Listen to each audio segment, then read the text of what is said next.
Yo guys, Theo here on Common Sense. I actually started recording this video yesterday. I was way more wound up than quite a hectic day, but I realized I wouldn't have time to finish the video before heading to train this autistic girl that I train. Someone that very few people would have the patience to train. You know how a person like that could be. There's strange obsessions and fixations, and especially for the shit pay I get in that gym. But I train a few people like that just because I think they deserve it, and it's meaningful to me, and I want to help. And I'm really just telling you this for the people that think I'm a narcissist, egomaniac, just to think a little bit. When was the last time you did something for little to no personal gain, other than knowing that you did the right thing? So I don't know if it would have been better if I was like intense the way I was yesterday. It was way more likely that I would start crying during a video like this. And I think maybe some people needs to see that, you know, to get how serious this all is. I think I'm too exhausted and having more of a chill day today on Friday. So we'll just see. I know exactly what I want to tell you, but I just don't know quite how I'll get there. But I like that also. It always ends up becoming more authentic like that. It might be a very long video, it might not. We'll just see what happens. I want to talk about my concept of holistic bodybuilding. What is holistic bodybuilding? It is the alchemical process that I've practiced for almost 7 years now and teach others, both through the content I make here and the clients that I work with. And so what is alchemy? It is the process of transforming pain into wisdom, the metaphorical process of transforming shit into gold, really. Looking at what you were dealt, you know, your genes, but also, and mainly, I'd say, your experiences, circumstances. What have I become? What led to that? What parts of me do I like?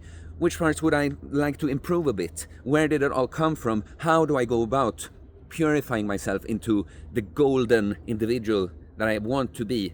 Coming as close to the authentic self, my truest self that I possibly can. So let me tell you briefly again my backstory and how I came upon even realizing that this is possible to do. And then I'll share some personal examples that I'm sure I'm going to forget and keep bringing up some things, because this is what you learn when you go on this path. That all of us human beings, we suffer from all the same things. It's more like to what degree and what different ways of dealing with it have we picked up on. But that's why all the true knowledge starts with the knowledge of the self. The better you know, actually, truly know yourself, not just your idea about yourself, but really, truly, the better you know everyone, okay? So, you know, I used to be that skinny, fat, loser, hedonist, nihilist kind of guy, drinking, partying, smoking weed, other vices, other things when they appeared at parties and stuff, you know, porn, trying to hook up with girls, but porn, when that didn't happen, binge watching TV series, playing video games on hours on end, basically just spending all the time that I just don't have to study or do some job, because you got to do something, something that makes some money. Well, or when you study, you get some, welfare money to do that. Something, all the other time, basically, just spent escaping reality through vices, numbing myself, escaping that pain that all of us carry to some degree, but I consider myself the lucky one now, because, all of us, what we do is we build these defense mechanisms, these copes, these walls. So many of us, we don't realize how held back we are, even because it seems like we are okay, but you're so busy surviving that you don't even realize that there are certain things about you that keep you from thriving. It will, for some people, it will knock on you here and there. You'll just have the sense that something more should be possible. This sense, this feeling, this thing that I don't like, that it should be possible to change something about it. But I consider myself the lucky one, because it just did not work out anymore. Hitting rock bottom is one of the best components of a good alchemical process, but that's what I want to do now. That was good for me. It turned out well for me, but a lot of people could not have come back from what happened to me, and I want to give a message to you guys to please wake up before then. Don't let it go that far. Not everyone could do the turnaround that I could. It's just that if you do, you just gain so much in the process. So I started having these panic attacks, right? I put myself through self-imposed exposure therapy when I go to work on halftime, so I get some relief, but I had this routine of having to try to face those panic attacks, right? And long story short, many succeeded and failed attempts of this. Finally, it stacked up to me actually not getting panic attacks anymore. And what happened in the process, I just noticed when I came out on the other side that many of the insecurities and fears that I had, they were just not the thing anymore. I was still quite worn out, just stressed out from, of course, abusing myself with these poor habits for years. But now, mentally, on a soul level, I just felt good. I felt grateful. I'm like, well, what even is this? I never felt this comfortable with myself anymore. And certain fears that I've had, what will people think about me? If I should, that's what I can see now. But at the time, it was just like, I somehow understood that, okay, by putting myself through this, I didn't think of it as like my fear of abandonment and rejection then, but I just somehow knew that I had to face all these situations where it feels like I'm a total freak, right? Behaving so strangely. Surely people would think, what a loser, he's so strange, I don't want anything to do with him. But I could just see people just sympathize with me. They got it, I've had to face this over and over and over. So, without knowing what I exactly did, I shed so much of my old wounding and defense mechanisms, right? But I had always thought that I just am this way. My mom has always told me that us with ADHD, we are like this. So we have to be careful because other people are not. And if we are like that, people will not like it. That's what I've learned so much. That pretty much that you cannot express your authentic self because there's something wrong with that and people will not like you for it. And I just noticed that now when I was closer to my authentic self again, everything just seemed to be better. But more than anything, it's like, so I wasn't just this way. It's not like this is just the way I am. Then I must have become that way. And that's, at the same time, I started giving this with training. I'm going to tell you exactly why it's holistic bodybuilding later on. But first I just started giving this with training, eating a better diet to go, just moving more, sleeping better, being a bit more out in nature, and further down the line taking on other things like fasting, cold plunging, well, sauna I guess I did early, but meditation, these things. So it was really training and diet at the start. And the thing is, that can never, just going to the gym and putting on some muscle and eating better, that's going to make any mental struggle better, because now your hardware is just operating more smoothly, even if you experience stress, even if you experience some anxiety, your hormones are more in check, your nervous system is stronger, so you're just not bound to freak out as much. But of course, if you have trauma, wounding, psychological, scars like that, you cannot lift a weight to just make that go away, right? So I started really backtracking, right? And what I figured out, and mainly an abusive mother and an abusive autistic brother, but it's just he's harder to blame, And I want to say that everything I say in a video like this is just to describe I'm really on good terms with everyone, especially my brother. I love him, but just to explain my upbringing, I have to talk freely about how it was for me, right? Because I'm the example in what I want to teach you here, right? But so my mom always scared me, that she saw so much in me, right? That she was so afraid that I was going to make the same mistakes as her. But when you act from fear, what you end up doing is just completely, it becomes a self-fulfilling prophecy, right?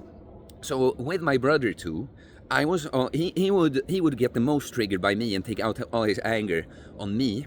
And I even understood as a kid that he can't quite help it, but I was always told that you just kind of have to take it. Like, no, you can't get angry. Like, he doesn't know any better. You understand, And so I always had to take this abuse, getting hit over completely unreasonable things that siblings, kids fight and they are childish, so it's unreasonable often to some degree, but this is just different, and also someone that just doesn't know where the line is, and also this dynamic that I know that I should not because he doesn't know any better, so and that I'm always just told when I'm doing it wrong. I never get credit for this. It's difficult for you. You've been given this fucking task of being like a personal assistant, like incredibly understanding and taking this all abuse as a little kid, I get this perfectionist, not good enough thing.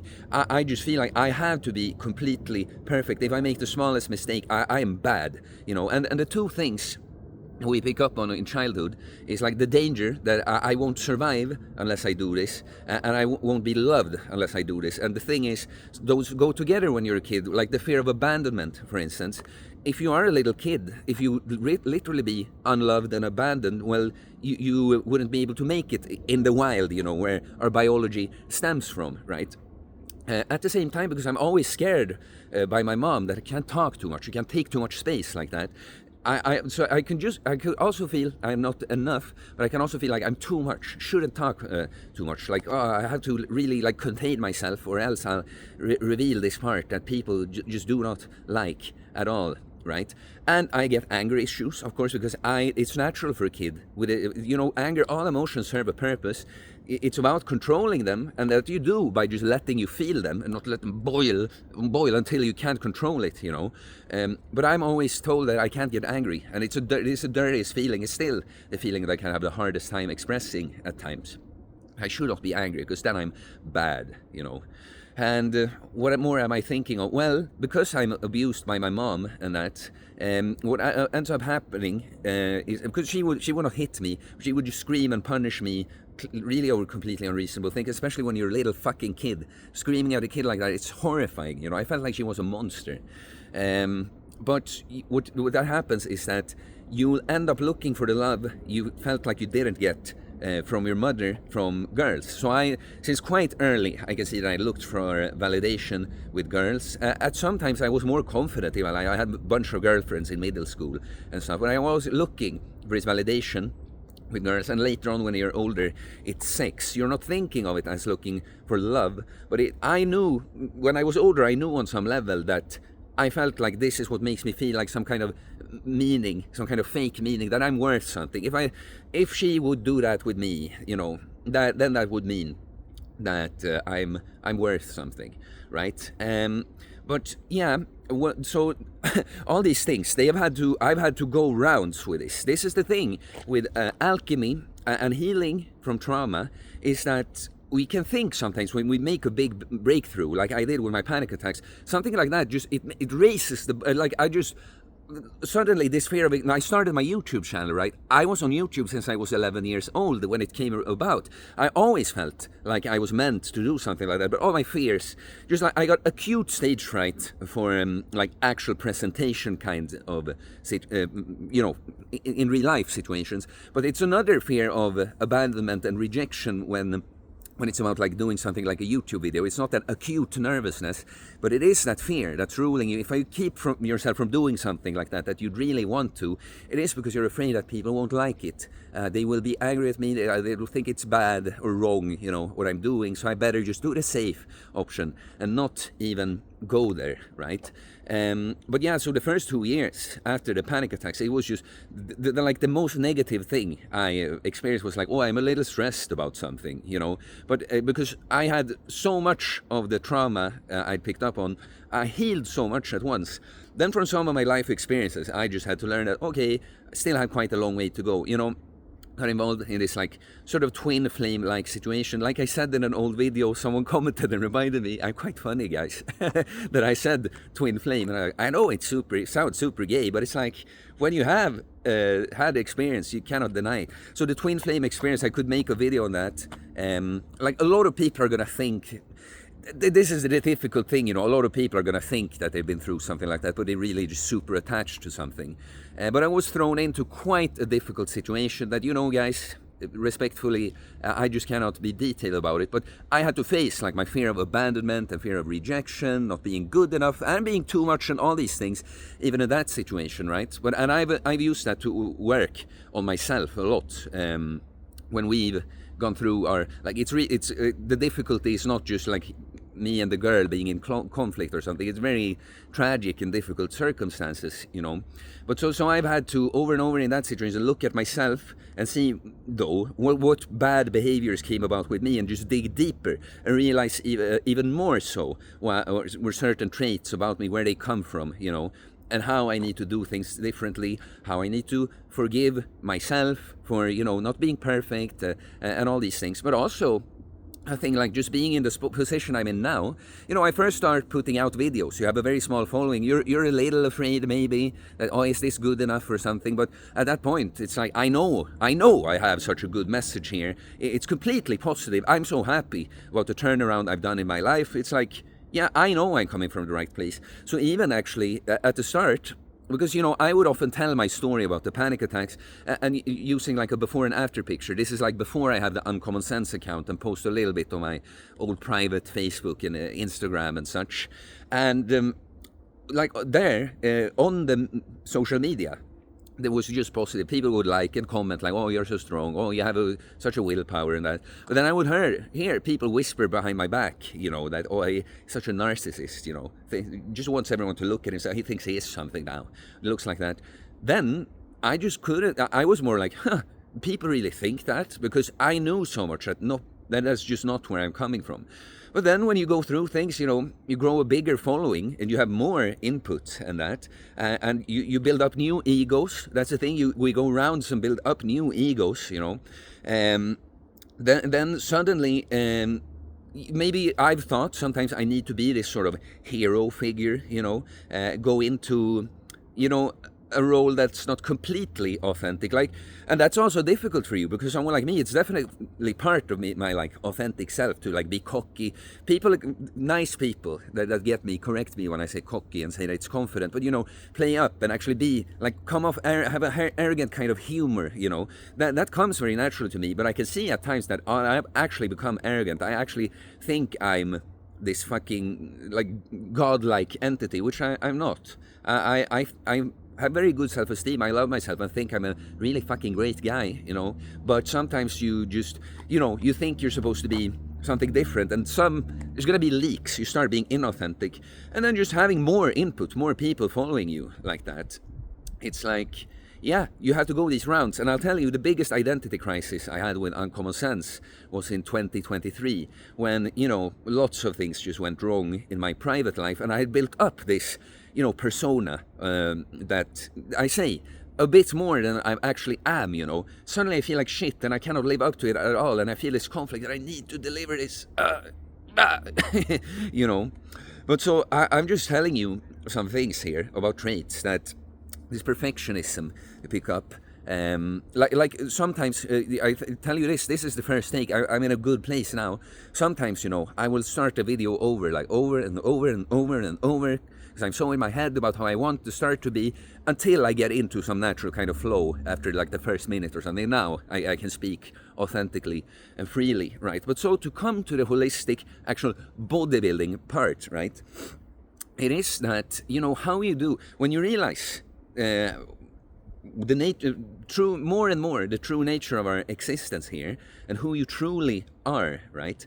You just realize that how you do something is how you do everything. The constant in everything that you do is you know. And then, of course, there's the nuance that if there's something you've done 1,000 times and you take on something new, like, okay, because you're better at the one thing, but there's going to be some patterns and traits about you that are always the same, which means that you can see a tendency about yourself in one area and then look and see like, maybe I do this in other areas, you know.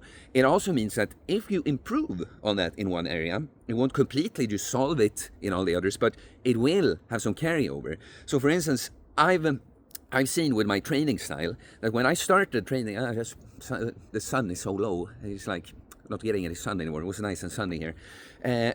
But yeah, that when I started training, really what I was so afraid of not doing enough, not being enough again, right? So I would from very early train at a very high intensity. And that you know, that was good. It drove progress for me. But I've sometimes just trained too hard, right? And I've had like half injuries. When you're ambitious with bodybuilding, some injuries are you're just gonna have to accept that's what comes. You know, just think elite athletes. All of them have different kinds of injuries, right? So some you would expect, but definitely like half of my injuries I just would not have had to get this, because this fear of not doing it. Even when I've seen, like the first time I hurt my right shoulder, it was like I just couldn't help myself from doing too much, so it just blew out, and now I'm suddenly set back, because I was proud of this trait that I can push so hard, right? But then when I realized that you know, it is good, but maybe what it comes from to begin with isn't all good, you know. But so I'm going to give you some more examples about the training. But the beautiful thing is that when our alchemy, it's not, you know, our mechanisms and behavior, they sit so deep. It's not that, like with healing, it's not so much that we want it to go away. It's more that how do we change this so it serves me instead, you know. So when I can see this trait, that sometimes it's like I feel this, I just need to do everything. I've gotten so much better at it now because I've done this work and realized this for years, you know, and introspected and seen times like, now I overdid it again, you know. But the beautiful thing is that when you see this and you can be conscious, it's not an unconscious pattern just running the show. Now you can, that's what I call about taming your demons, you know. What was initially the demon of not being good enough, I can use that power that, you know, coming from that place initially that I need to push or else I'm not good, you know. Now when I can be like, no, I tell myself I'm good anyway, you know, but I still have that ability to push hard, right? But like I say, it's a gradual process. I've gotten, over the years, just better and better at this, at just using my ability to push it, give it my absolute all, but sooner seeing when it's time to like, okay, it's time to dial it back. More is not always better. And I'm going to have to learn this lesson again. It's just smaller and smaller lessons, or they appear also new levels. But another thing I could see was that when I started, I didn't necessarily like ego lift, you know, like going way too heavy, but it was like I wanted a bit too much, you know. I was in this hurry, you know, like if not taking too much weight, I would like cut the range of motion just a little bit short. And what that really comes from is this haste. It's like growing up in a home like I've had, like a violent home where it's never safe, you know. You're on guard and you feel like you always have to act fast, you know, you're anxious like that. And so that trait just brings into the training when it's like, because it's the same nervous system, like when you're anxious, the fight or flight, the sympathetic nervous system, right? I could see that, okay, I always have this tendency to do things a little too fast and also often end up hurting myself that way. And if you look at my form I use now, like compared to what it used to look like, it's so much better. It's like, it's so controlled, it's patient. It's like when I squat, for instance, heavy, like this, like go down into deep pause squat, find the pause and like explode up, you know. While it used to be like cutting it short, then losing a bit of control in the you know, in the core and stuff like that. But so you see, I've seen these traits about myself more clearly in the gym. Then I've looked at how do I do this in my life, like for instance in relationship, this like trying too hard, doing too much. I can see that at times it's like when I've tried to save a relationship, like I'm not just being romantic now, it's like I've overdone it, so it's just I overwhelm the other person or just become like a bother, or even some people that it's like that have their own issues. It's like, why is this person trying so fucking hard for me when I'm not doing anything? And it's not even because they don't like you necessarily, it's just like they feel too bad, you're almost too good sometimes, you know. And that just because I said that, I don't mean that it's all, you can also end up very annoying and clingy or something in that way. But so you see, I both look at patterns, I find them about myself in the training, but then I look on the outside, then I practice in the gym, changing the trait there, while seeing where there's room for improvement there. But that's why it's holistic bodybuilding. The bodybuilding is the cornerstone.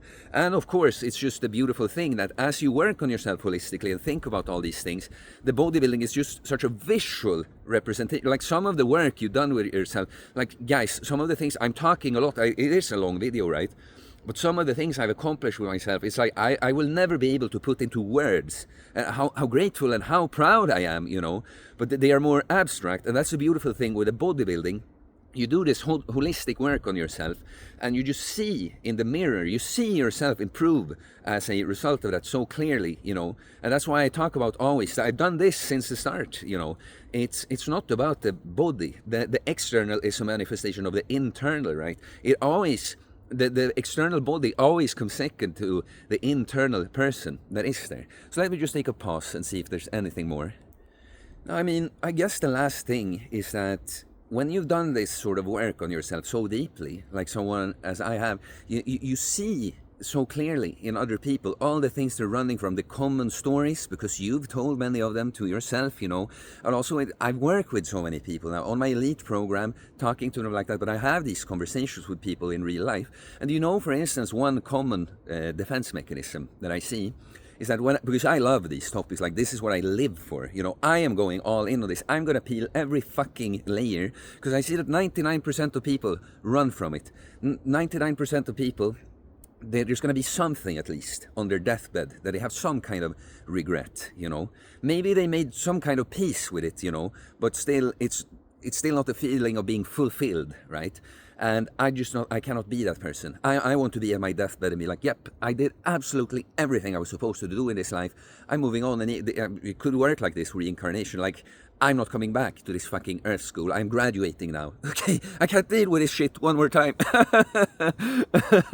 But one common one I see, I start talking about childhood, and I talk about how I figure things out about myself, right? I see that I am like this because I would treat it like this experience with my brother and that. Super common one is that people go like, yeah, you just gotta be careful not to dig too deep, you know, because you don't know why it might come out. Like, I'm feeling good right now, but if I really started thinking and digging, you know, there might be something that I feel really bad about, and I feel bad. So, yeah, you just gotta be careful not to dig too deep. And when I hear that, I'm just like, so you know, you're admitting that there is shit there, and you're not gonna face it, because yeah, you come up like we do. We run away. We can do things that make us feel good right now, or safe, really. You know, even drugs. Oh, they make you feel good right now because you flee something. That's just a clear example. But just the stories you tell yourself and the way you go about life, you know, you tell yourself that you're happy not pursuing your passion because this and that, you know. But on some level, you just are not happy, you are not satisfied. It's going to come out, and you're going to realize it at some point that, man, I didn't do what I was supposed to do in this life.